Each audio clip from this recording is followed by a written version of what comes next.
All right. Goodness gracious. Hey, welcome everyone to PrepperNet Live. I'm your host this evening, like every evening. Hey, if you can hear me, I see the chat. I was reading the chats. I got carried away there. If you can see and hear me, okay, let me know in the comments. That'd be awesome. And we'll get this thing on the road. Hey, I did find something though. You just tell me if you guys like this. Let me see. Waiting for you guys to tell me if you can see and hear me. So, yeah, I can't do it right now. Anyway, we will. Oh, goodness gracious sakes. Loud and clear. Thank you. Thank you. Yes. Okay, 5x5. Okay, we are going to get started. I'm going to bring up the presentation. Tonight's going to be a little weird, guys. I'll be honest with you. It's going to be a little weird. I'll tell you about that as we go further. Loud and clear. Awesome. It looks like I'm a little fuzzy. So let's keep going here. So welcome. I'm Forrest. This is PrepperNet Live. We are PrepperNet. We're a organization of like-minded individuals that like to train and learn things together. So let's get going here. So, hey, if you're not on our preppernet.net site, you are missing out. The preppernet.net site is where it's our social media site.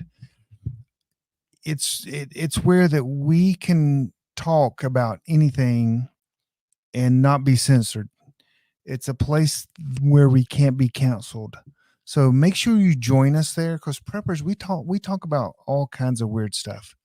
And so I mean, if you're looking for weird, it's there. But I think we have one section for conspiracy theories, but that's it. Other than that, not too weird. But anyway, preppernet.net. Make sure you join us there. It's a great site. Let's keep going. Hey, my name's Forrest. I am no longer the CEO of Son Ovens International. I'm the former Son Ovens CEO of Son Ovens International. I've stepped down. I'm a survival instructor, NRA instructor, all these great things. I've written 4 books. If you buy my books, you will literally survive the apocalypse. That is it. Yes, that is fact. Hey, we've got a big weekend coming up next weekend. That's why people are talking about Stone Mountain, North Carolina. It is October 19th through the 22nd. Beth is in the chat room. She will let us know if there's any places available. She also, I need some people to volunteer to feed me during this weekend. So if you could just sign up in the chat room, just say, hey, I'll take Saturday morning breakfast and give me kind of a menu so I can pick, kind of what I want. That would be great. That would be very helpful, and I would appreciate that for sure. But that's this weekend. We do this once a year. We do other outings as well, and so if you join preppernet.net, you would know. And we've literally got the entire park. So there's like a few people that are not with us, and there will be funnel cake. Pistol's my new best friend. He made me a funnel cake when we were at prepper camp, and you needed a little whipped cream and strawberries though. But hey, it was still good nonetheless. It was still good. But yes, I am waiting for people to sign. No more spaces, so we are sold out. I'm still waiting for people to tell me what they're going to have for dinner and lunch and things so I can choose where I'm going to go, but I'm not see funnel cake. So Pistol Pete, me and you're my bud. So that's this weekend. Let's keep going. Hey, don't forget about our PrepperNet Amazon store. The main reason for this is people like Sheepdog, myself, Patrick, some of the comms teams. We put things on there so you know exactly what we're discussing. I will feed you MREs. Beth G, that is just wrong. You are wrong. I need people that have a heart, not mean people. But so we put these items on there so you know what we're talking about. Hey, we do make 4%. That's not why we do it. But hey, we do make 4%. So I can't argue about that. It pays for a lot of things that we do.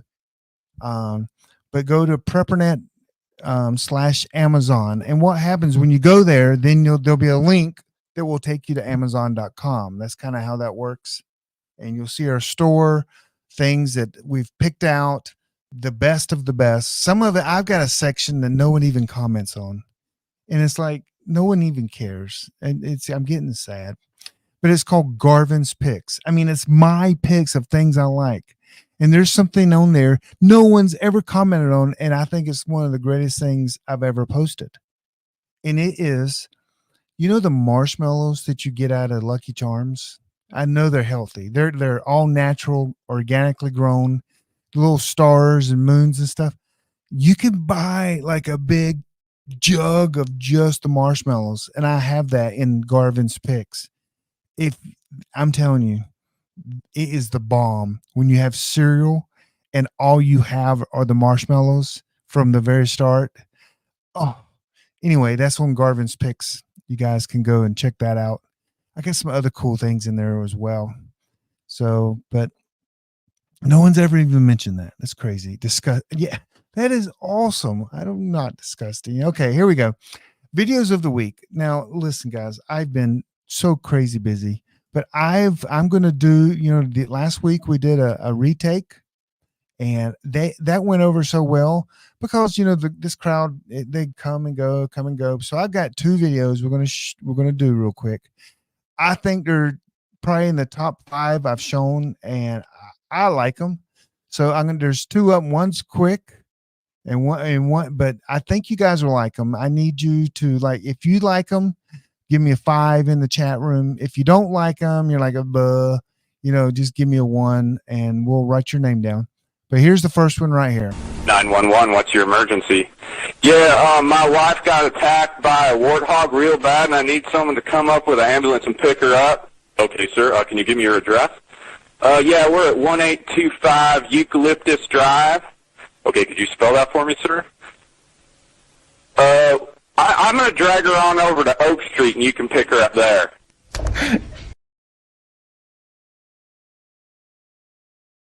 That would be me. Under pressure. Okay, yeah, that would be me. And here's the next one. I've shown this before, and I still do this. I'm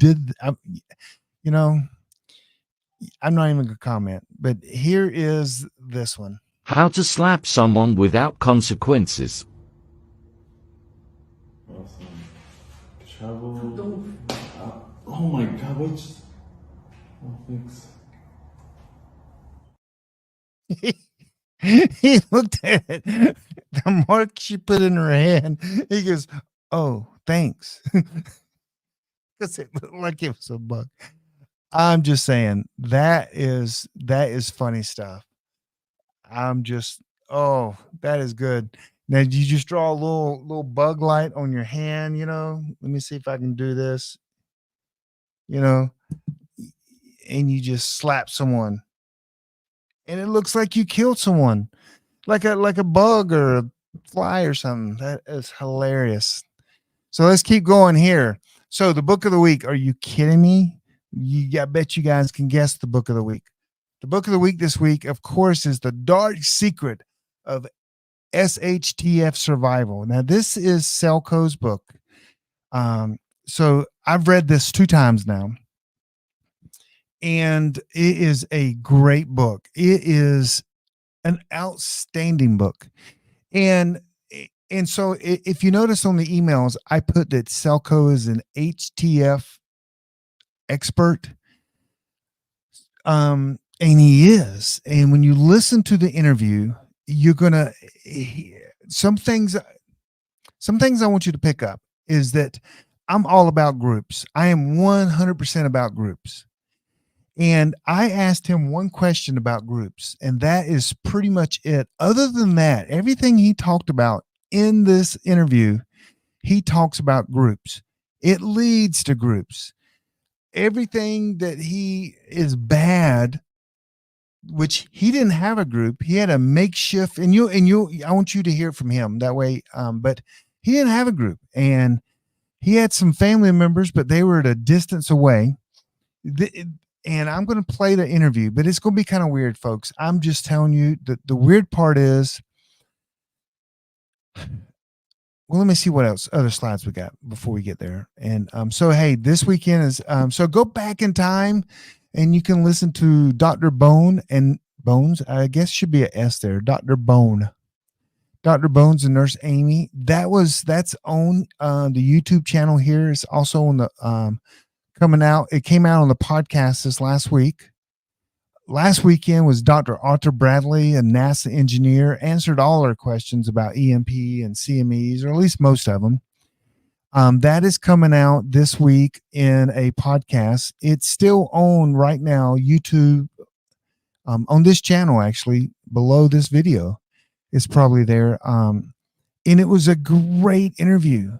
And we've talked, I mean, he's just wildly information. We've sent some emails back and forth since then, and he's telling me about this secret EMP that's happening. No, I'm kidding. But it's a great interview. You should watch that.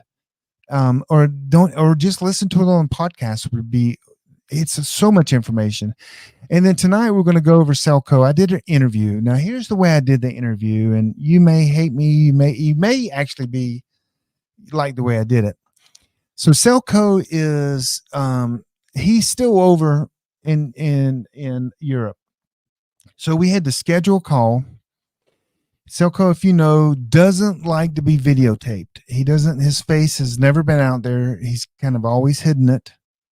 So instead of me recording my face with a image of his, a dark out face or something, instead of you just staring there watching and listening to me and watching me interview him, I saw no value in that. Zero. Me sitting here reacting to what he says and actually not only reacting but asking the questions as well. I didn't see any value in that. So I did recording of audio only. And a lot of you guys probably will appreciate that more so than watching me for sure.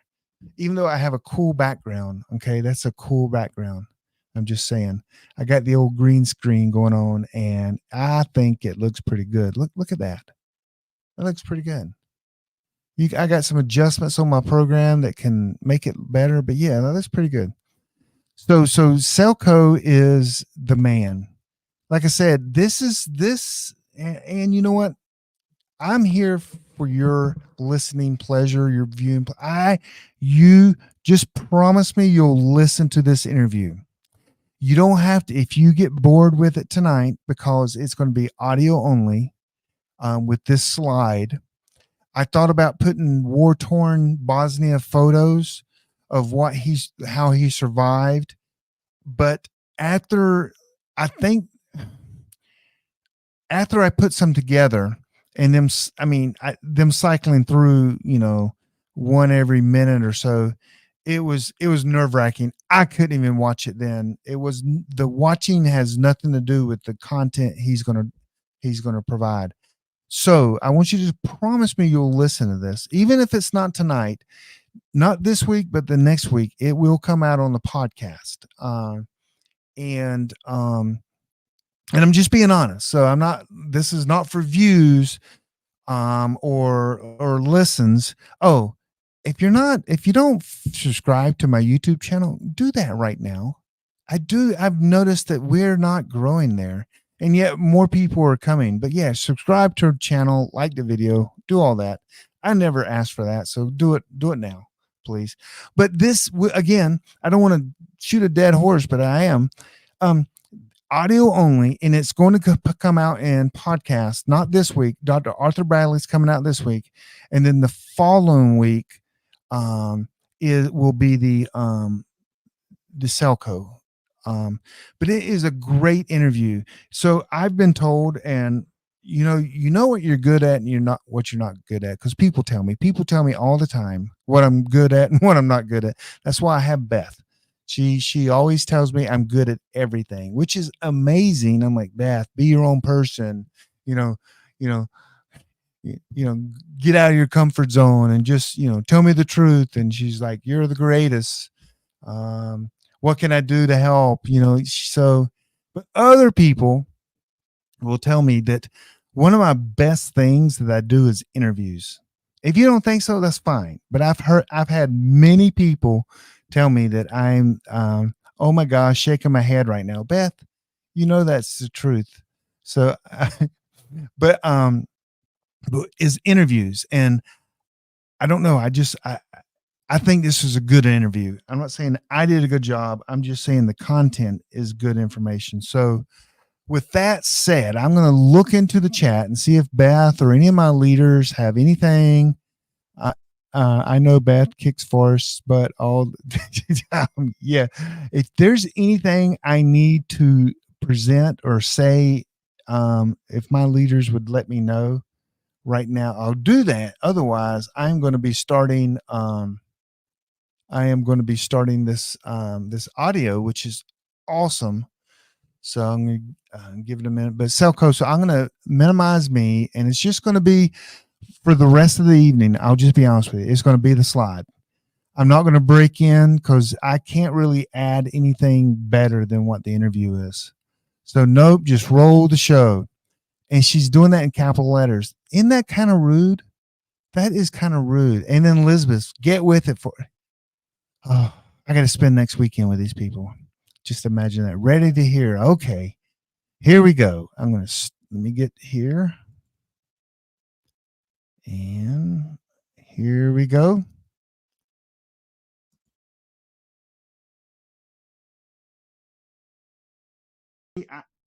Jeez, I'll cut that out. Okay, hey, welcome to Prepping Academy. I am Forrest, your host. This evening, we got an unbelievable guest. I've been waiting to interview this gentleman for years. I've read his books. I've been following him. I know that him and Daisy are good friends. Everybody knows who Daisy is here in the Prepper Academy. But we have Celco online, and I've got questions. Some of you guys sent me questions, which I'll be asking as well. But I am so looking forward to this, and it's been, like I said, been a long time coming. So, hey, welcome, Celco, to the Prepping Academy. How are you doing today? Thank you. Thank you for inviting me. Yeah, it is good to be here. And hello to everybody else who listen this. Awesome. So, I mean, I'll tell you what, you don't pick up your book and just, read it on the beach thinking you're going to have a glorious day with a fun read. Would you say? No, not really. But yeah, there's a whole philosophy of what's wrong with survival today in your question, actually. No, and shortest answer to that is that real survival is not something that you can read on a beach while hanging out. I mean, you can, but it might ruin your day, if that makes sense.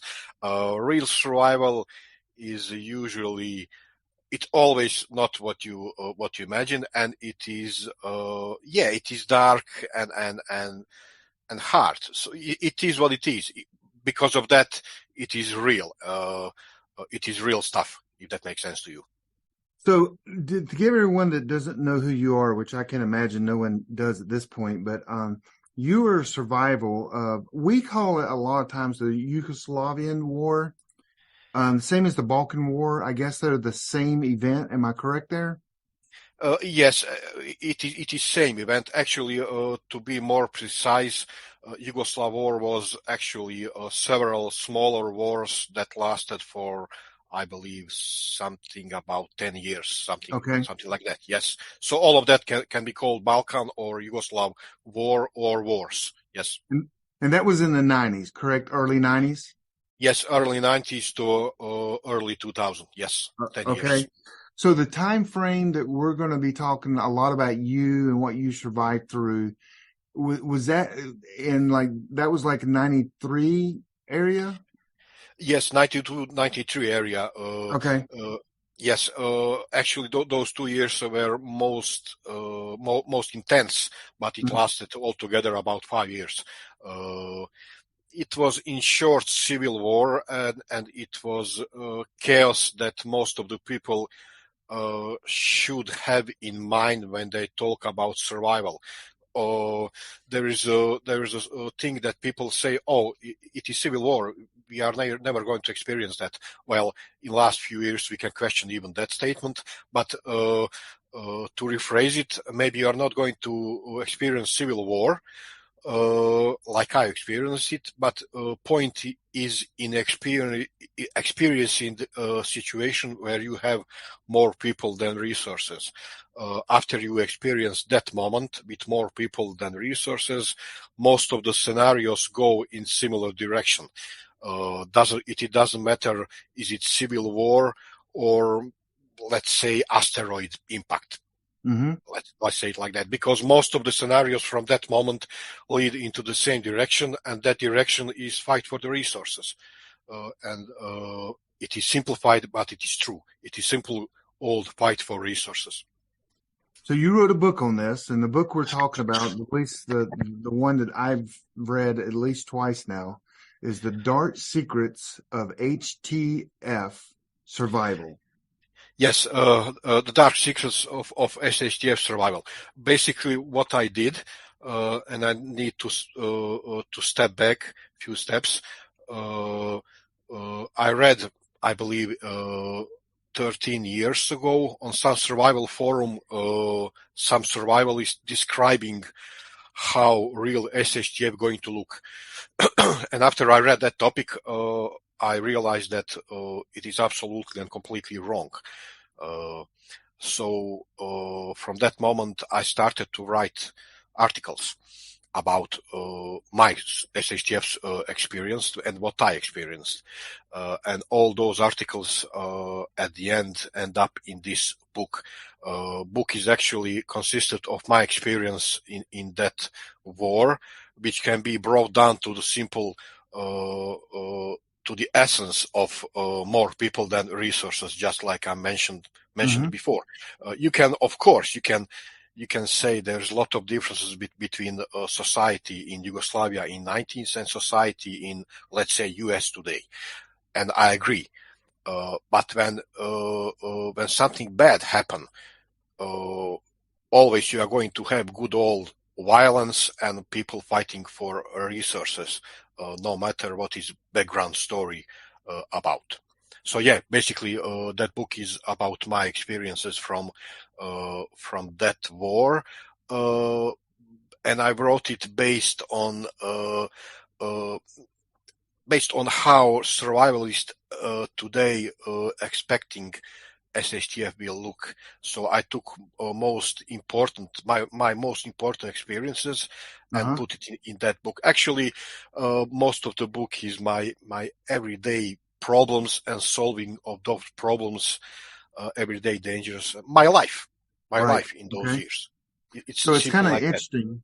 On the front, it looks like a blood splat, and it says warning graphical graphic content. So you're warning people right out of the front, and then the kind of the subtitle is the brutal truth about violence, death, mayhem you must know to survive. And I think the overall thing that if someone asked me what's the book about, and I would sum it up like this, and tell me if I'm wrong.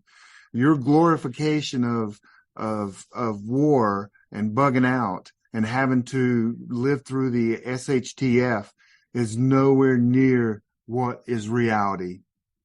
Uh, exactly. You are right. And even that warning graphic content, I was surprised by the fact that even experienced preppers worldwide uh, find out that some of the stuff that I talk about are hard to believe Mm-hmm. or not imaginable to them, I'll give you one simple example. When you're mentioning trade, which is very, very high on topic list among the preppers, trade, most of the preppers 10 or 12 years ago, imagine it like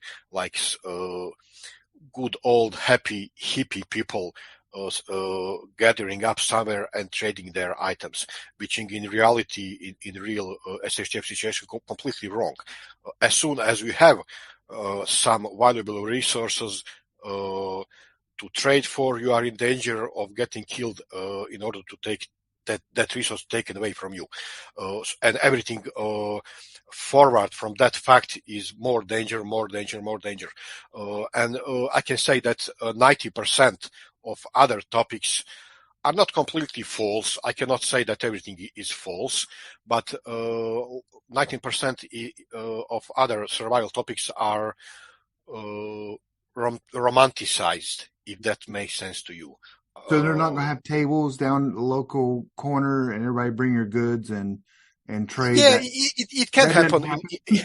I mean, it can happen in some well organized survival community in small town. Right. So it is not like, I'm not saying it is impossible, but let's face it, 19% of us are not going to have and be in some very well organized small survival community. Most of us will be in more dangerous situation. So Most the of more people. more supplies you have, the more danger you're in.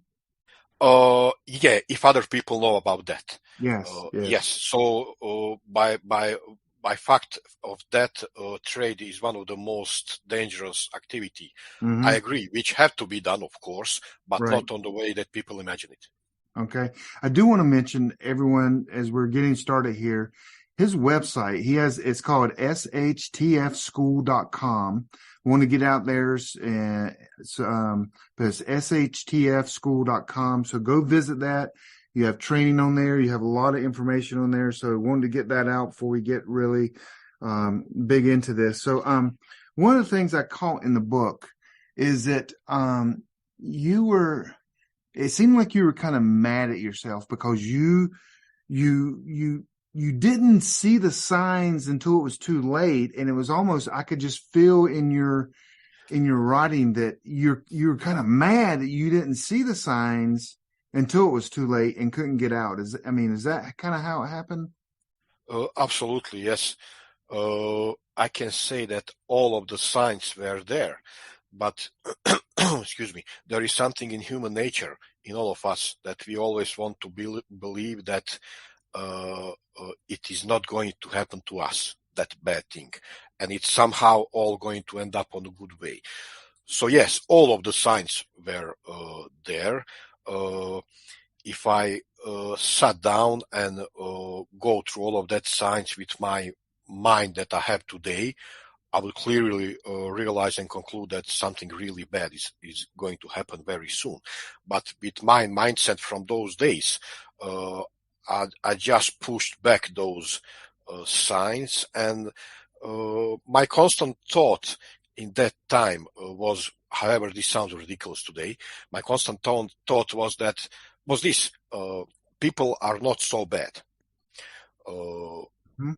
And after years of that experiences and after years of prepping, I rephrase it and change that thought into the thought where most of the people are bad, or most of the people can be bad if situation ask that from them. What does this mean? Your next door neighbor is great guy, but if their kids are hungry and he knows you have food, he will be bad towards you because his kids are more important to you than you are. So is he a good guy? Yes. Is he a bad guy to you? Yes.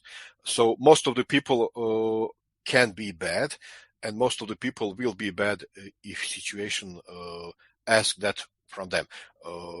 While I believed in those times that most of the people are good folks and these bad signs going to disappear and all going to be fine. So yes, I was common common young man believing that everything going to be fine and bad things cannot happen to me. And I have one thought that wars, civil wars, genocides happen only in some weird countries, Mhm. in weird part of the world, Right. without mentioning now any part of the world.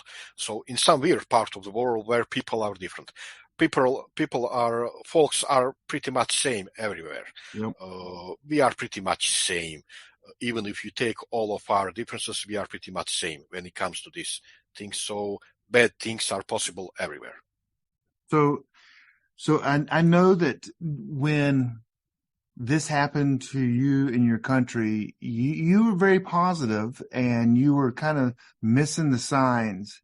My biggest concern is for Americans, because I'm not saying that we have it much better than you guys did back then, but food's more, available. I mean, everything. I think people, they're hopium. They're going to hope that the U.S. will get through something and they will be exactly kind of like you were. And they'll just wait to the end and just think that things are going to get too bad and they're going to be stuck. I mean, we have a lot of confidence in America and our abilities and our government. But I think when things turn, it's going to be pretty quickly, and it's going to be, everyone's still going to count on the government. I think that's one of our biggest dangers, is being overconfident that kind of thing cannot happen to America.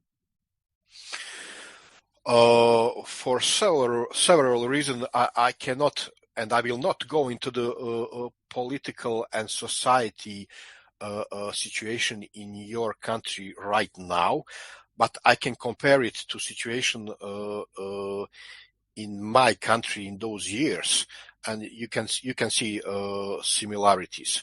While it was completely different, because I grew up in a communistic society, so it's absolutely different than your society over there. But I was grow up in society when you, as an individual, were taught to believe in system. Period.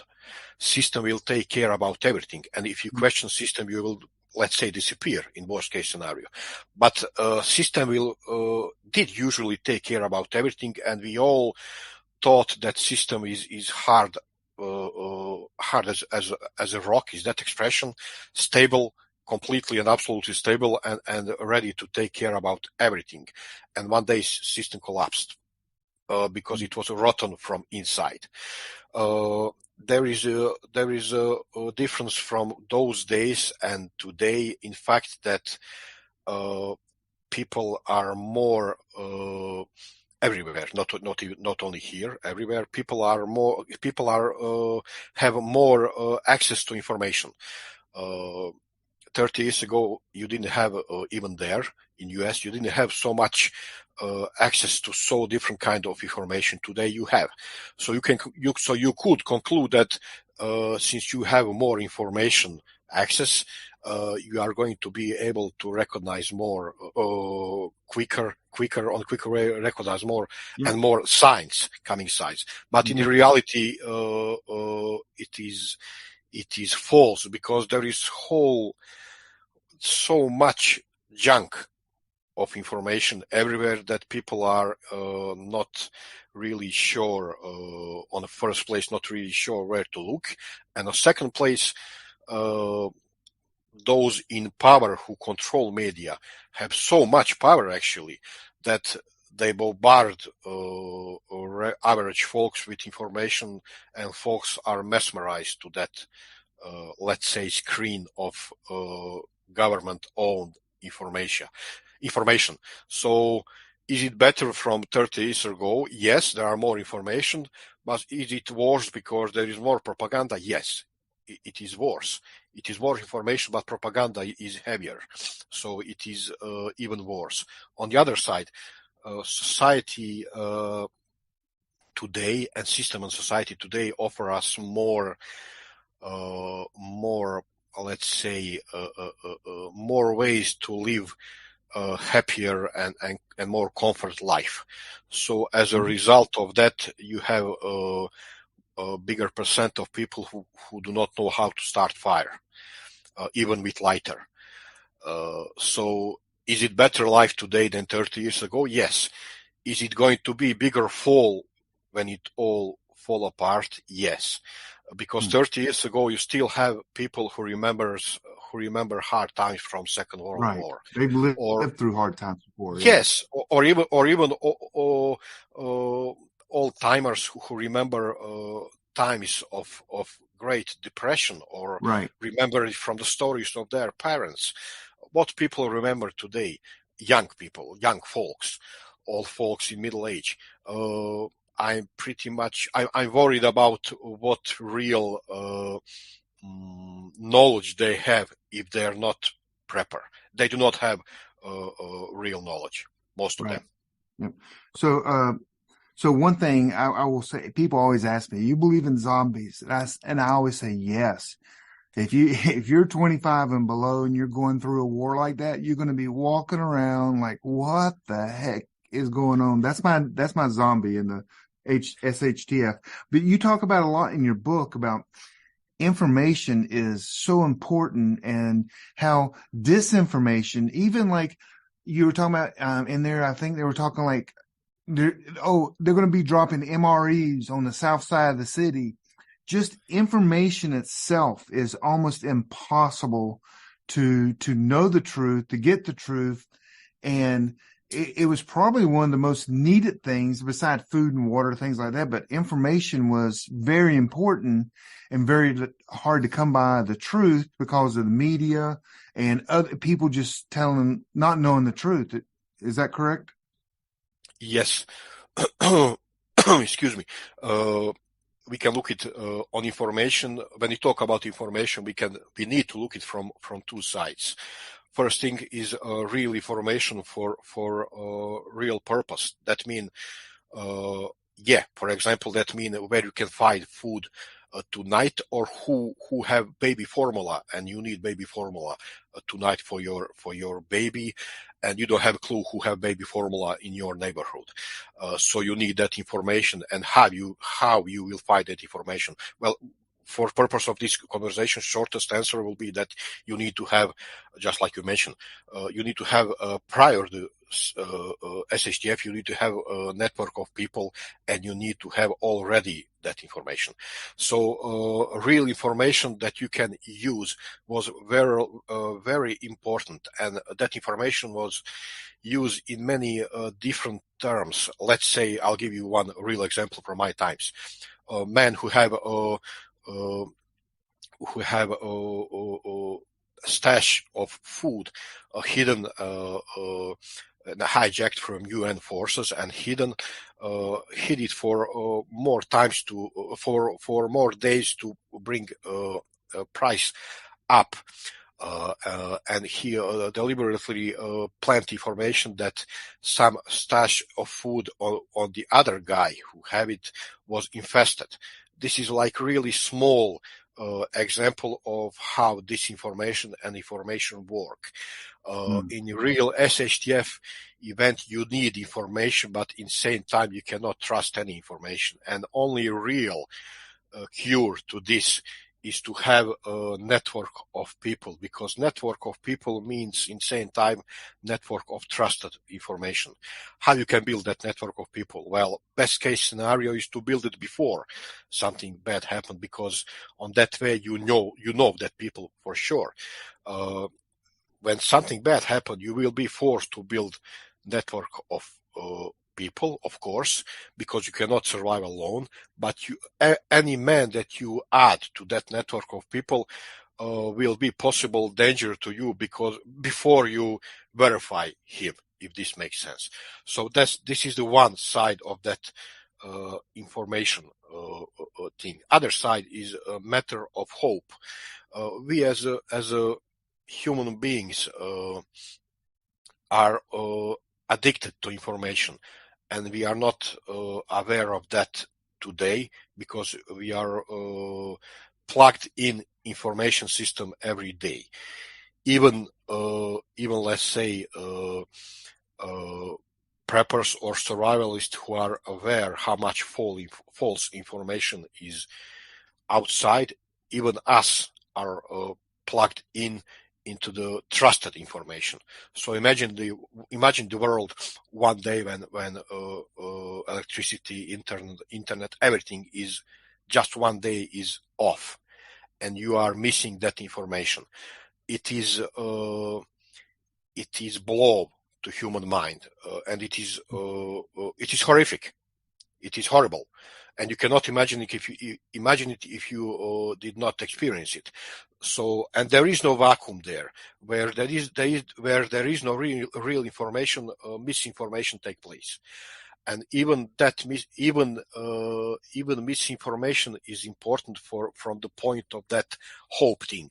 While I need to say one or two more sentences about hope. Hope can be bad thing, so do not lean too much on hope. But when we talk about this subject, information and misinformation is needed for your mindset to have some kind of, let me put it like this: in that time, I survived day by day. I just do my job every day for today and planning for tomorrow. I didn't plan it for too long into the future, because I probably, if I point my direction too much into the future, I might lost my mind, because there was nothing there, just same thing, black, if that makes sense. But Right. you still need some kind of carefully dosed hope. Okay. In some other word, you can call it religion. If you're religious man, religion work as a hope, of course. But be careful how to use that hope, because too much hope can lead you to forgetting important stuff in basics of survival, and you can lose your life. Right. To shorten more this answer, information was not only important because of the using in real purpose, for example, where to find food or wood for your stove, but it was also used for keeping your mind, for keeping yourself sane, if that makes sense. Yes. So you mentioned networking, and it was better to be kind of network with people beforehand. And so do you know of any people that actually did network before all this happened, and how they fared through the situation, or was there nothing like that at that time? Nothing like that. Nothing like let's say survival group that we understand it today. Uh-huh. Nothing really prepared like that. Okay. Closest to that would be some military units that Right. went rogue and formed a local militias group. Closest to that, but even that was not carefully prepared survival group.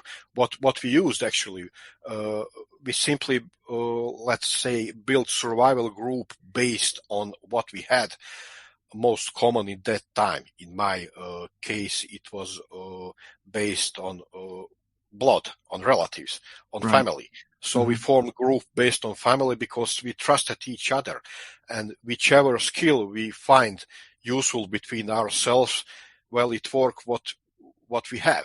So we didn't prepare based on survival and prepping before event. We just formed group when all started based on trust, which I suggest always. When you build group today, if you cannot form closest group based on your blood, you form it based on a friendship, or based on your knowing you knowing somebody for a long time, and he having a lot of skills or important skill, and he's on same page with you when it comes to prepping. People usually preppers usually make mistakes here, so they look for the folks when they form prepper groups. So they look for the folks who have same opinion about what will happen. So let me use example. Guy believe that America going to be collapsed based on economic collapse or some Okay. other particular scenario. I always give advice that you do not look for the prepper groups or members of the prepper groups based on particular scenario. He doesn't need to be on the same page about scenario with you. It's not really important. Right. It is important that he is prepper. Now, is he believe that world is going to collapse because of aliens or because of Russians or because of Right. tsunami? It is not really important. While he is on same page about skills, and I will say same page about with morality. Is that correct expression? Yes. Mm-hmm. You don't want to have a psychomaniac with you in group if you are a normal person, if that makes sense. So morality, say morality, moral code, yes, makes sense. Of course, Okay. you don't want really a serial killer to have in your group, of course. So the idea of prepping for the SHTF is way more important than what people believe is actually going to happen. Just being prepared, having the skills, having the tools. Would you say that if you were in a group that y'all knew this would come in, would you have fared well? Got out through it better? Would you say do you wish you would have had a group beforehand? Would it have been better for you? Well, yes, of course. Okay. We managed, we survived. Most of us survived, but some of the stuff we learned on our mistakes, and learning on your own mistakes during SHTF, it's very wrong, because it is very dangerous situation to learn on your own mistakes, because your own mistake can be your death. So would I go into some situation easier? Of course, if I had Mm-hmm. prepped group before something happened. But again, we didn't even have concept of that. We lived in Right. society where society taught us on very hard way that system will take care about everything. And on the other, and also we were very hard plugged in media, which bombarded us with news that everything going to be fine right to the last moment. Did you have skills before all this happened? Meaning, were you thinking prepping? Did you have some survival skills like making fire? Did you have basic skills before all this, or did you learn it as you were going? Yes, I had basic skills. Again, I grow up in different society. For example, in communistic society, you learn how to disassemble your rifle in when you have, I believe, 14 years, something like that, or 15 years. So you learn it in school, actually, together with bunch of the other really basic stuff. For example, how to use gas mask, how to use old style M48 rifle. But again, it was very, very basic stuff. But if you compare it with average man from Western country, yes, I had a lot of basic stuff. I knew how to start fire.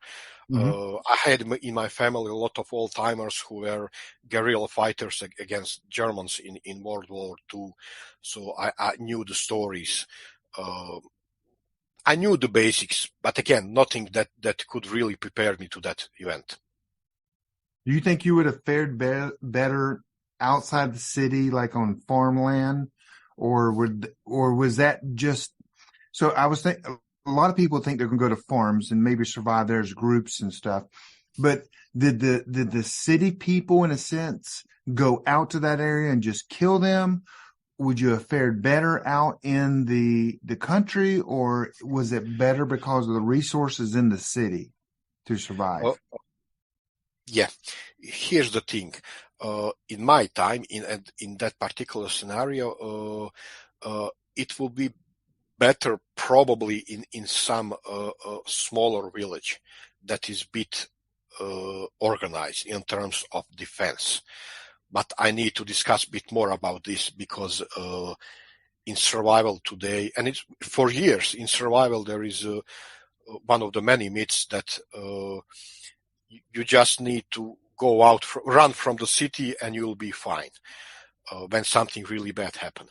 Well, if you do not have anything prepared outside of that city, if you do not have some kind of weekend house with preps or some kind of small group or some knowledge about growing food and place to grow food and means to defend that place, well, it is better to stay in city if you have any kind of storage and group in that city, because people believe in that myth that when something bad happens, what you mean is just to run from the city and you'll survive in the wilderness. It is absolutely and completely false. There is a few people that can survive in wilderness today, and those people are usually born and bred over there in that wilderness, and they know that wilderness like pocket, like their own pocket, how to trap, hunt, live off the woods and stuff like that. There is very, very few folks like that if we are talking about real wilderness. I mean, forget about survival TV shows. It's not like that. So forget about running from the city and survival on your own into the wilderness. Now, if you are talking about small community in rural region, yes, I like that idea very much, and I use that actually as my bug out location for years. I have that option. But again, you need to have a group. You need to have members of that group who have knowledge. You need to have land to live off. You need to have means to hunt, means to find water, to process water. It is not just to have land and house and you will survive. If you are talking about some serious event, eventually that troubles from city will come to your place. So you need to have some kind of organization to defend that place. Not to mention, I already mentioned, yes, means to survive to that moment from that land. So again, we are coming to the point of having your own survival group, your prepper network. Is it better to be with that group of people in rural place? Yes. But don't mix it with you alone running into the wilderness and hoping Right. that you are survival, just like in some TV show. Most probably you will die in wilderness. Right. Lone wolves, they're few and far between that can make it, and they know that I mean, the ones that are lone wolves that can make it, they were, like you said, they're born that way. They're already out there living that way. Other than that, the city folks or people, we're not going to survive like that. You also mention in your book, and it's like, hey, take the worst person you know today, the absolutely worst person, evil-minded, just devious, and just imagine everyone is like that. I mean, you said that in your book, is like everyone was like that worst person that you knew. It kind of blew my mind when SHTF when that happened in my case. It kind of blew my mind how many are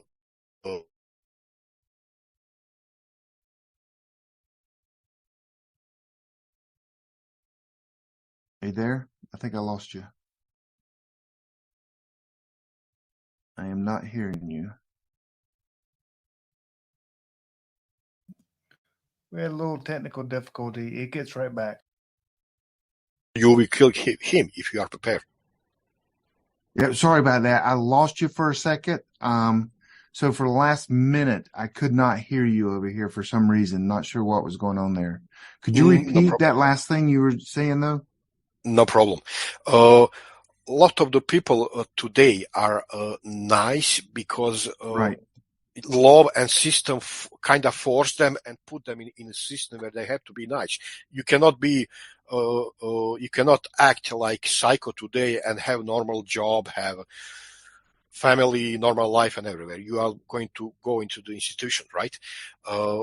When you take out from that equation law and system and punishment from the system, a lot of the people simply think, oh, there is no punishment for me anymore. I can just take out my real nature, if that makes sense to you, and I can be, I can say evil. I can be evil to everybody around me, or I can simply take other folks' possession because I want that stuff. I want his car, and later I want his food. And my point here, there are a lot of people who are evil or will act on evil way on one side, and on the other side there are a lot of people who are, which I mentioned already, a lot of people who are good folks, but they are forced to do bad things because their kids are hungry, and it's simple like that. People who didn't went through a bad situation do not realize that. There is again one more myth. Let's take, for example, a bad weather event, Katrina, for example, or any other bad weather event in US. Probably you have a situation in the first couple of hours or first day when everybody go out on their backyards or street and asking each other, oh, what is happening? How can I help you? Do you need medication and stuff like that? If that lasts for a couple of more days, even good men will think, oh, I will not mention that medication that I have in my house. Right. I need to save it for us. Because I need to save it for our kid. Right. And if you take that couple of days, even more, where they realize there is no police anymore working, that common man, good man, will think, oh, my kid is lack of that medication. He can die. I will go somewhere and kill someone for that medication. Right. Now, maybe this doesn't make sense to you today, but it will make sense if something bad happened. Okay. So this is just between us. I'm not going to share this with everybody else. Just kidding on that. But tell me what were like the most important things at this time? Because in the book you talk about, and I've heard you on other podcasts that, hey, if you think gold and silver is going to be a barter item, or do you think they almost turned into shiny little disc and they weren't really worth a lot. But I mean, at some point, but what were the important things during, I would say, the kind of the not the worst of times, but what was was it just plain food and water and that was it? Or were there other things that were like important that you tried to acquire? Yes, of course, food, water, weapon. If we take that to side and talk about other things, next thing, and probably even in sometimes even important from these things that I already mentioned, was were medical items. Medical items, yes. Not only medical items. I know you're asking me about physical items, but I need to throw in fact of skill, medical skills, not only medical skills, any other skills, but here medical skills, because even in that time, people were plugged into the system, into the medical system. Not everybody, most of the people did not have even basic medical knowledge. And I need to factor in another thing, hygiene items, because people, folks that are prepared, that are talk about different scenarios, almost always missing a point how dirty it is going to be. Because we are plugged into society where everything is work, so we don't really see how dirty it can be when system is out. It is very dirty. It is horrible. Yeah, and you mentioned going down to the lake, you might get shot by a sniper. Yes, it is horribly dirty, and that leads to medical problems. So hygiene items were valuable, and medical items were valuable. I need to mention when I say luxury items, I don't think necessary here about gold. Let's say I think more about comfort items. So in sometimes simple a bottle of beer worth a world to you because it connected you. I'm talking about me actually. It connected me to the normal time. Right. So I would, and I did pay a lot for simple bottle of beer few times, and in other situation for simple chocolate, because it wasn't available for a very long time, and items like that connected you psychologically to normal times and gave you that, let's say, that small amount of hope that there is still normal world and normal times somewhere and sometimes in future, if this makes sense. So what I hear is, because a lot of things that American preppers we do focus on is trade barter items, and some of the things a lot of preppers put back is, of course, alcohol, cigarettes, candy, like a hard candy kind of stuff. So that kind of stuff does make a huge difference. And when you're in the SHTF, correct? Is that what you're saying? Of course. There are when people discuss about barter, usually on forums, on blogs, on pages, survival pages, I see a lot of like, here's a list what you will be missing when SHTF, and there's a list of everything. There is not too much sense in that, because what you will be missing when SHTF, you will be missing everything, but you need to point out what is more important to you.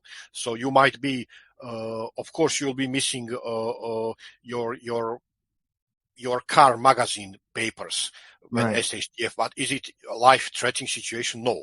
You need to store much more water than your magazines. This is a ridiculous example, but you get my point.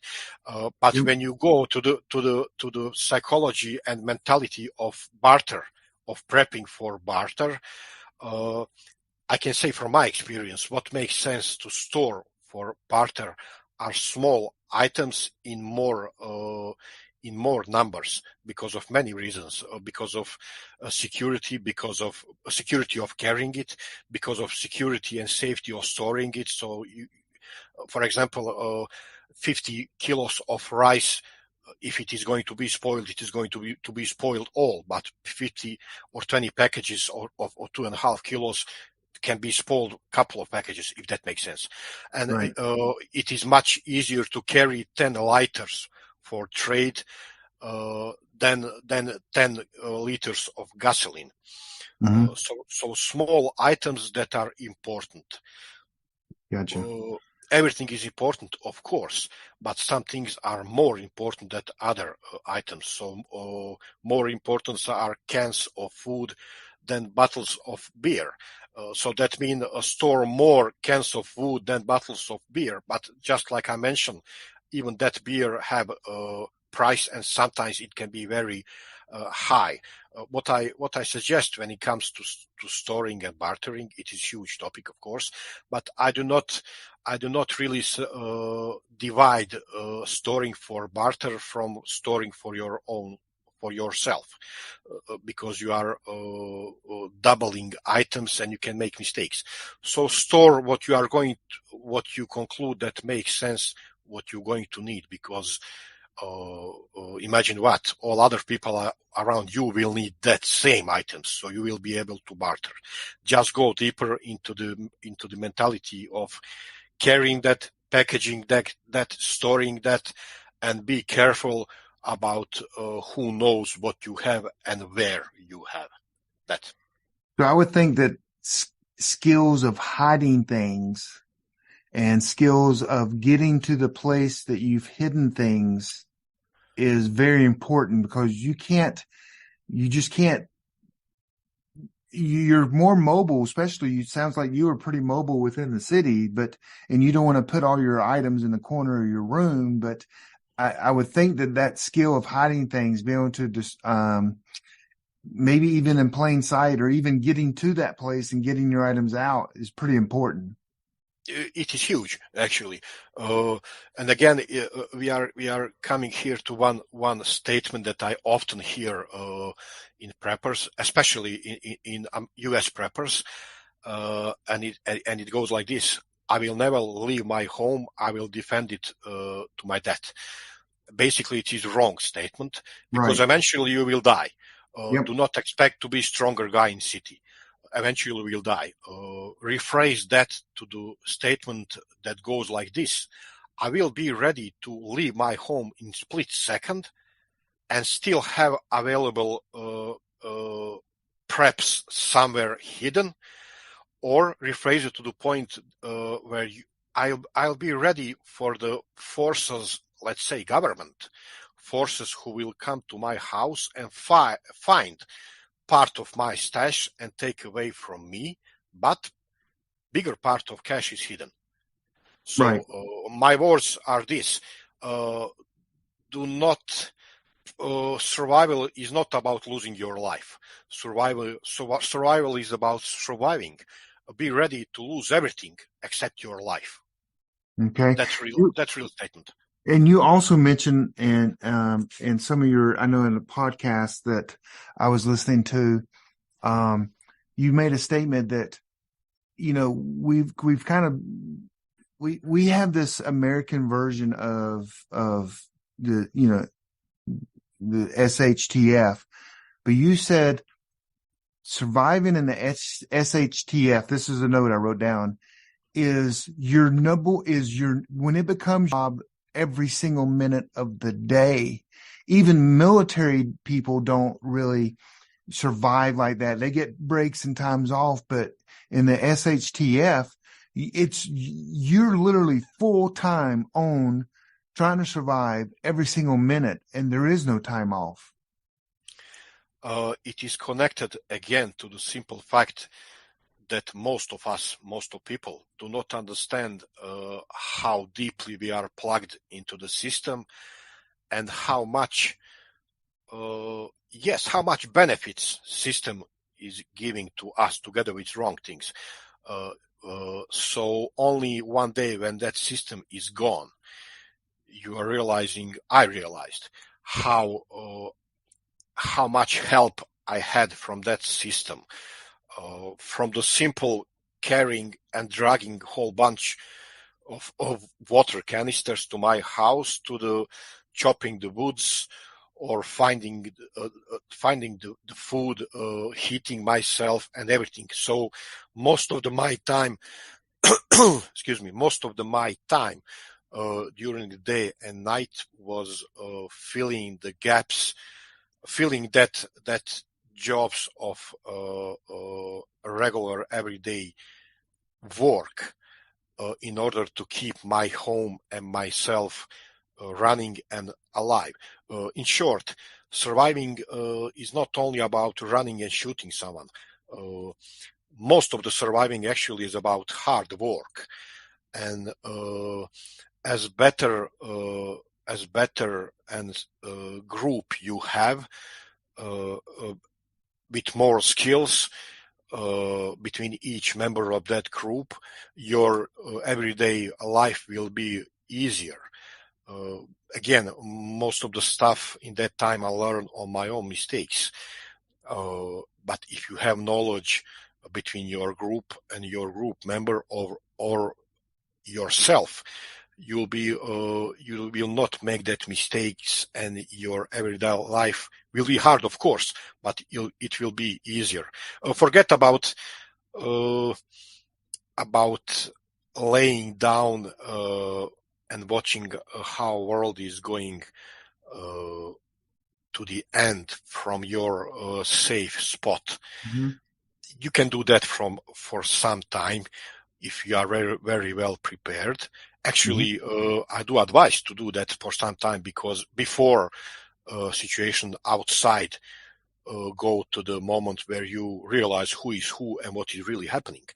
But eventually you will have to go outside and plug yourself in that new world, because no matter how big storage you have, that storage will go empty at the end.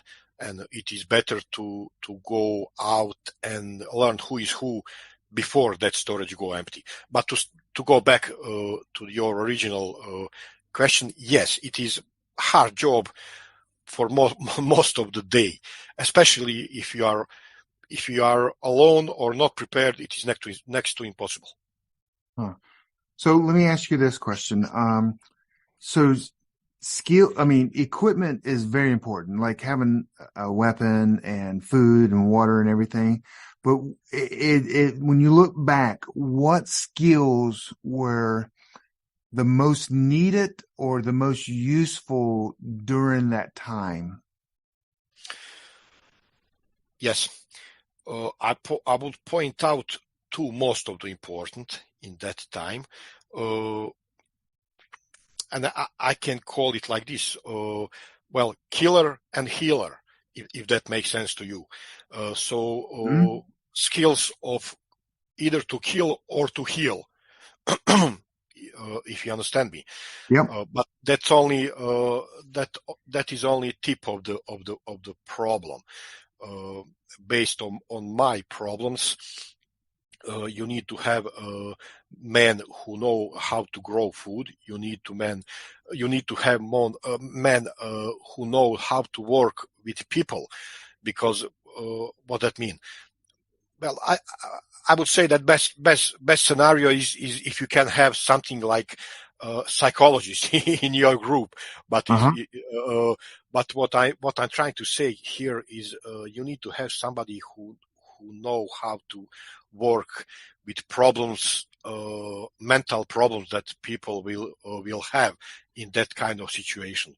Wow. Men who know how to talk with people, if that makes sense. Right. Because all of us have problems, and we did have one older guy who was almost illiterate, but know how to talk with us based on his experience. So let me rephrase it like this. You need to have fighting skills, medical skills, food growing skills. You need to have some kind of negotiating skills, because eventually you will find yourself into the negotiating with other armed and dangerous people, either through trade or any other subject. You need to have somebody who know how to organize all of that. Otherwise, you will end up in simple, let's say, armed mob. You need to have a technical guy, or how we call it in that times, guy who know how to repair things, or how to rebuild things so they can work. You need to have also a guy who can organize all of that, all of stuff in kitchen. When I say all of that in my time, it was a person who know how to make food from the simple grass and small amount of flour. It tasted awful, but it make you working. It make you alive, if that makes sense. So if you look through these skills, what I suggest to folks who organize group, each member of the group need to have basic from all of these skills. So everybody needs to know how to shoot, of course. Everybody needs to know how to do basic trauma assessment, for example, or how to plug some wounds or something like that. But you need to have member who knows some of those skills in depth, if that makes sense. These are not.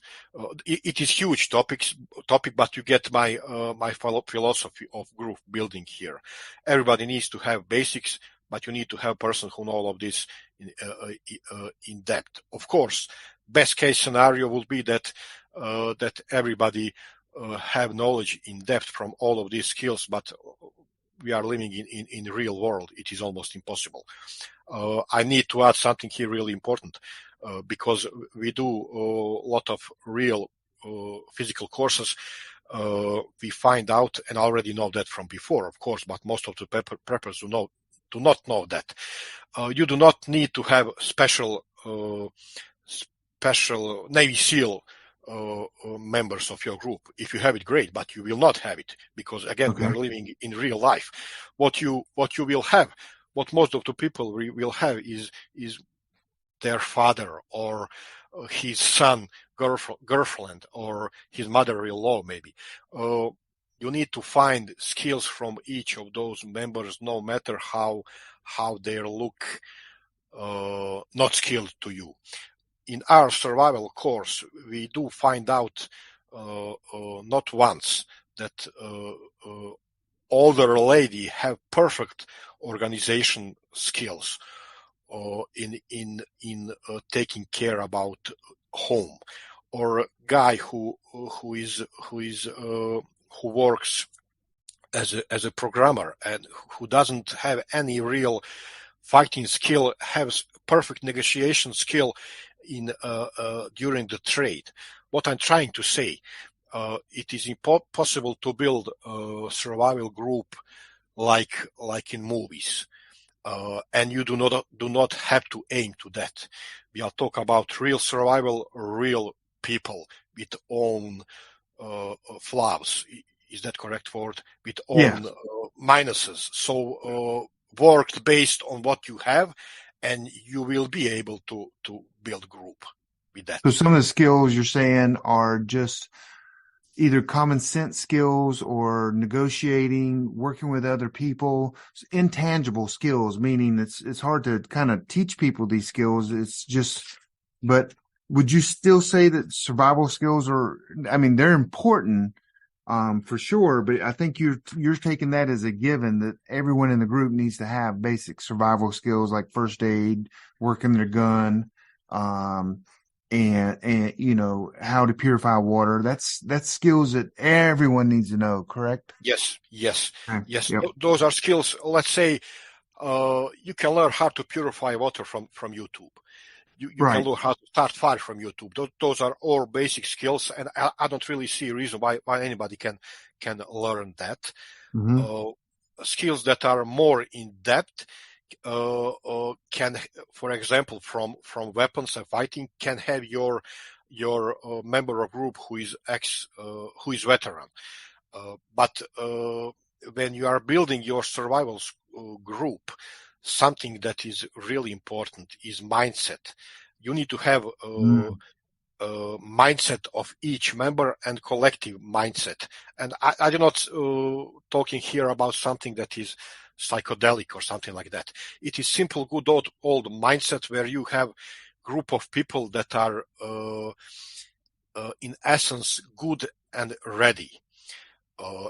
Ready to learn and ready to cope with problems, but again, that are that have some kind of moral code. That moral code need to be a common thing for all of you in order to that group to work, because you can't have a member of group that have views on life or moral code absolutely and completely different than you. It can work for some time, but eventually that can bring your group into the danger. I'm not talking here necessarily about well, political view. You can have different political view. Sometimes it can get you to fight, but I'm talking here about a moral code of the member that you can call evil or wrong or Right. simple not good. Okay. So in your book, you also talk about, I think it's, if I remember right, it's the 5 things that surprised you the most. And I'm going to read them real quick. And then if you can comment, if you want to, just tell me if I'm right, is because you kind of had I took the notes here. 1, how close the actual action, the fight is near you. Number 2 is the enemy is your neighbor. They're literally, they look, speak, and, just like you. Number 3 was how busy your day was, which you talked about that a little bit about. You're always doing some work.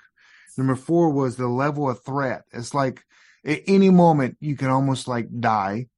And I took these out of your book kind of thing as I was reading it. And number 5 was, we think we're ready to fight, but we have no clue what this is like unless you live through it like yourself. We've glorified it. So that's your 5 biggest surprises of going through this. Yes. How close? I lived through this in city that is quite architecturally, if I can say, buildings are very close. So when everything broke up, literally people were fighting in apartment building from one apartment to other apartment, and people would that there was 15 or 16 story apartment building high, and it was full of holes between apartments and room from different apartments, so it was turned to some kind of maze. So fight was nightmare. So you could never be sure from where danger was coming, because danger might come from, if you find yourself in partial destroyed building, danger might come from hole in the ceiling that somebody made and wait from you.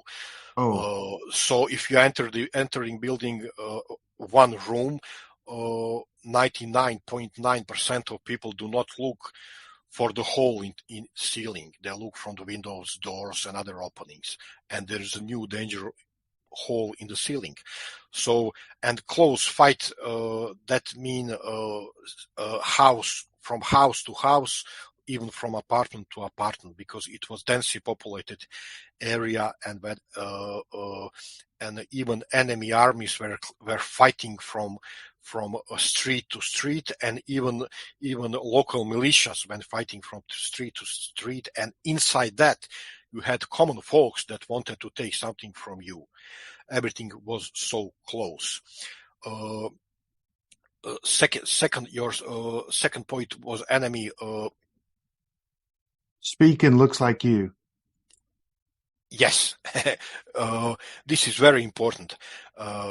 Again, especially for Americans, American preppers, not only U.S. preppers, but I see that let's say illusion mostly in U.S. preppers. There is some kind of illusion that somehow foreign troops or UN troops or whoever will invade U.S. And you will fight foreign troops over there. Well, in theory, it is possible, of course. In reality, how possible is that some foreign troop invade U.S. Strongest army in the world, with most armed citizen, I believe, in the world. It is next to impossible. Whoever would invade U.S. Would lose very, very soon. So people imagine UN troops going door to door, or some foreign troops, while real danger, and I have to put it like this, real danger coming from your neighbor. Real danger might come even from your government. Let me put it this more clear. You can be portrayed as a terrorist if you are prepper. You can be portrayed as a enemy of the state if your views on some important events is different than majority of population. You can be portrayed as a danger, and you can be collected and imprisoned from your own government. Mm-hmm. So for a start, I would look to keep my OPSEC into the system, no matter how that system look friendly or not friendly to you today. You can be portrayed from the system as a terrorist by the simple fact that you are prepper. Let's face it. Not to mention other topics. Other thing, you can be invaded from your first neighbor, just like we mentioned it before. If your system collapsed from whatever reason, and system of punishment from the law is out, you can be portrayed as a threat from your neighbor because you have something that he do not have and he need really hard. Medication, food, whatever. So your neighbor will invade you. There's a huge chance that he will invade you. So we are coming back to the fact that your enemy most probably will come very close to you, either from your neighborhood or either from your own government. It doesn't have to be lack of the food. I mean, face the reality.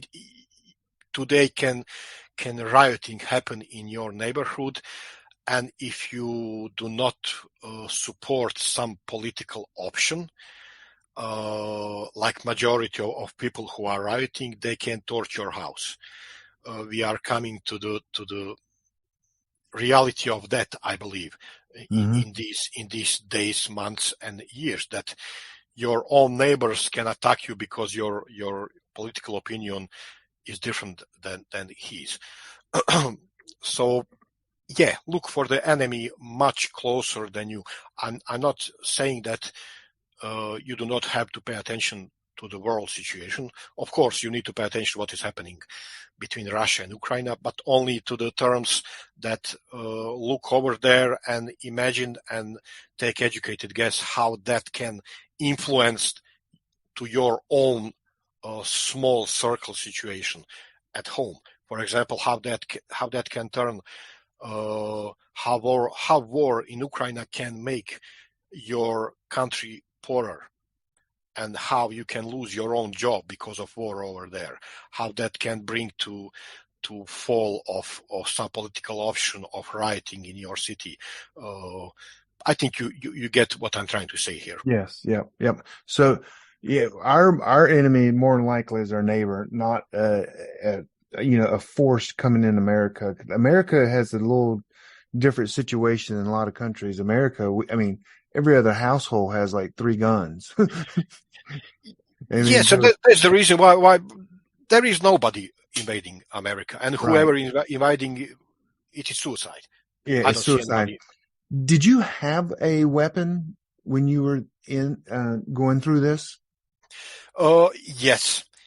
Actually, I obtained a weapon very soon when this happened. It was simple pistol, and later I obtained AK, and bit more later I obtained more weapon. Okay. Situation with weapon in that time, it was in first moment through the chaos you could find a weapon when barracks kind of dissolved. In that chaos you could find weapon, but prior to that it was different situation than let's say in US. We didn't own or state didn't allow us to own so much weapon like for example you have in US. Now is that good or bad thing? I lean more to good thing over there. That, let me rephrase it. I admire your right over there to own weapon. I like that very much. To have weapons, yeah, I like that very much. Now, to the point of situation on the ground, when something happened on the ground, that means that everybody have weapon, not only you. That means that we are coming back to the point of organization, because when everybody have weapon, it is let's say close to nobody have weapon. I'm not sure equals if I'm everything making else. sense. Yes. But again, I admire your right to have weapons, and I would practice it a lot, and in big numbers and in depth. Wow. Okay. Not in depth, in deep, if that makes sense. Depth is other word I just realized. Deep, but again, there is some kind of system in owning weapon, which is other topic. I had to mention this because there is whole culture about piling weapon. I would go without storing exotic weapon. I would go with storing weapon that is common in my area because of a lot of other reasons and stuff like that. But to keep it simple, of course, have weapon in good numbers. Yes. Okay, we're getting kind of to the end here. Don't want to take up too much of your time. Next question is, as the situation was becoming more peaceful and people started trusting everyone. How did that work out? I mean, at what point did everyone, or was it a movement? At what point did you go, okay, it's safer, supplies are coming in? How did that whole transaction happen? And was there still mistrust during all that? Well, there's a still mistrust even 30 years ago after that. Oh, wow. It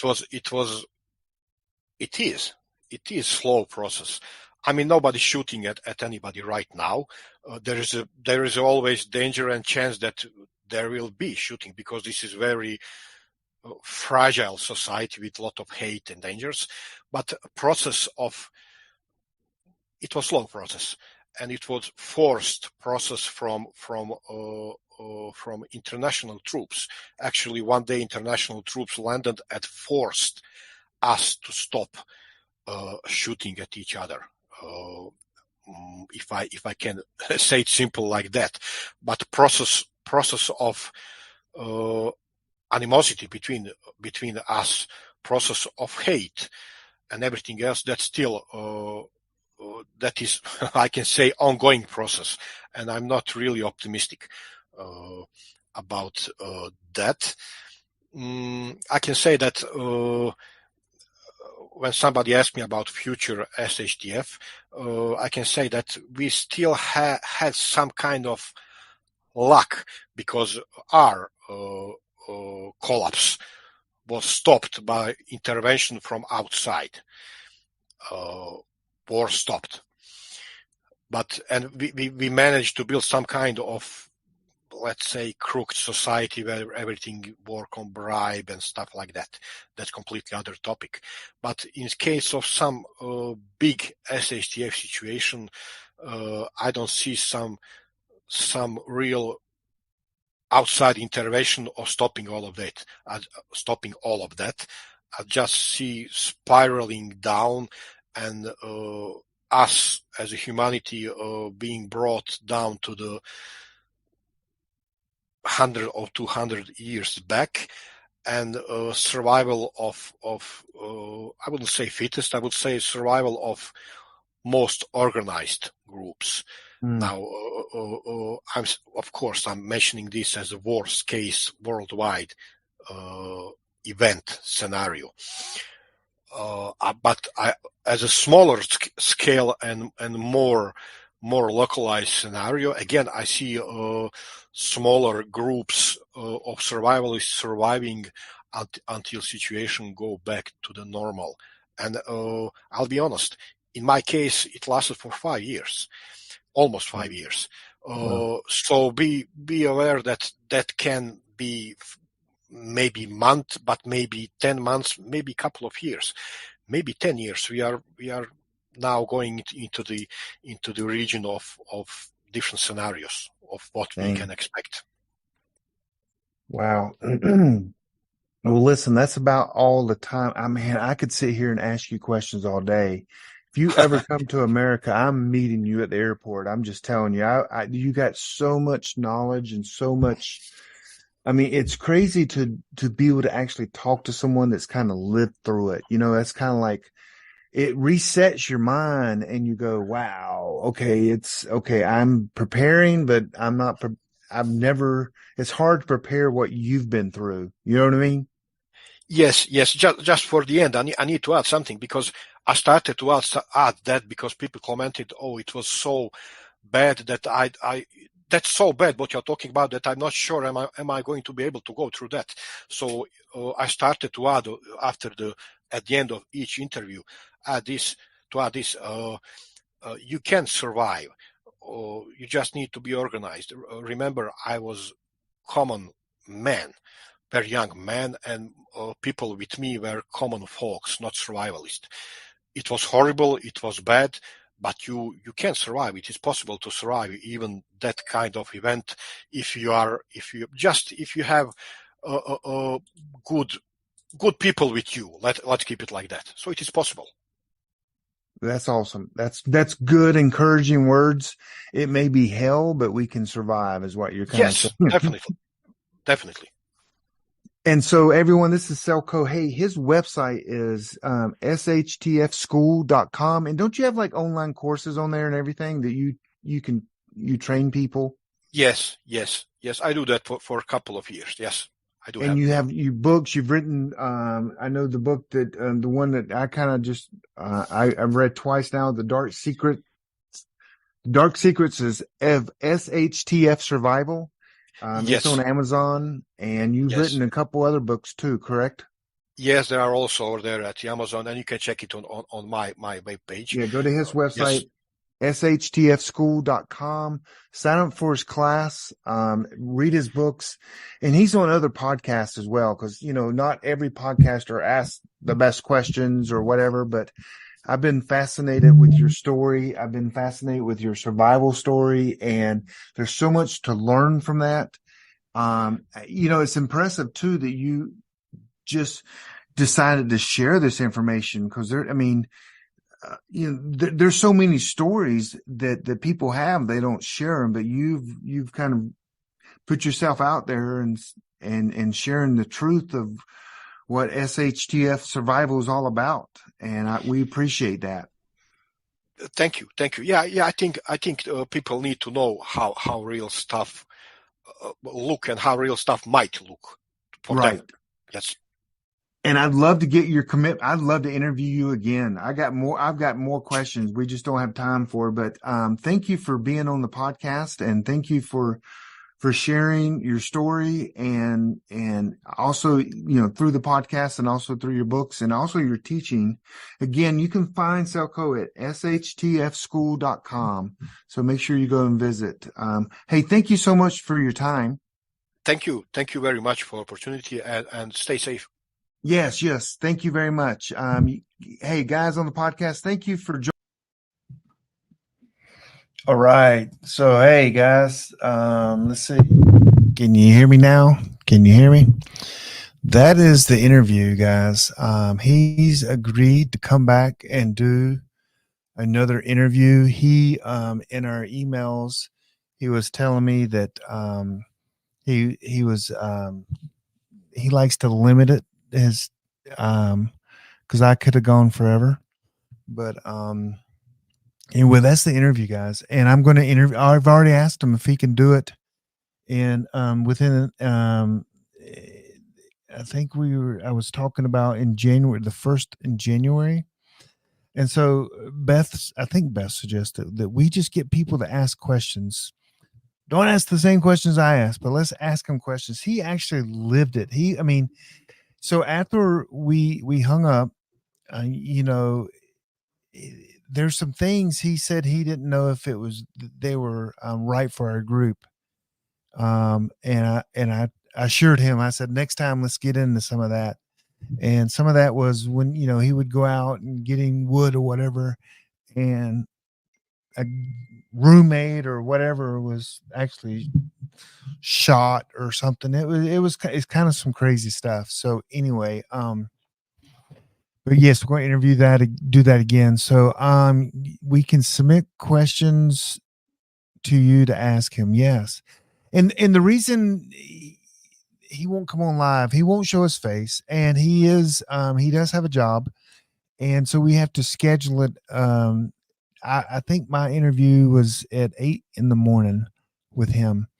So, but anyway, it is what it is. But hey, guys, thank you for joining us. Hey, not because of me, but man, this information, it's good information. It is like, it's just information everyone needs to hear. Skills are important. I asked one group question, but he kept coming back to groups over and over and over again. And so what PrepperNet's about is about groups, getting people to get into groups, form teams. Also, if you looked at my book, my roadmap book, it's all about mindset too. He hit mindset. And even I'm just saying that I'm not patting myself on the back too much here, but also I tell you guys about my group, how we're going to actually, kidnap a pastor, because he has the skills to talk to people and about the stuff that's going on and help people mentally get through situations. That came up as well. And also I got from it is hiding stuff and being able to retrieve that stuff is very important. And like, where do you hide stuff? And then how can you retrieve it? Then how can you retrieve it with no one else seeing you? That's some good, I think, questions there that are some things we need to probably touch on. That, I mean, he's in a high rise in an apartment that there's no windows at this time in his building. And where do you hide stuff? And then, because I mean, he had like an extra gun, he had all this other stuff. So anyway, maybe that's some things we can get into. So anyway, hey guys, that's all we have this evening. I hope you enjoyed it. It's going to go on a podcast. That might be easier to share, but share this to other people and let them hear what really happens during something like this. So with that, I'm going to let this kind of go, and you guys take care.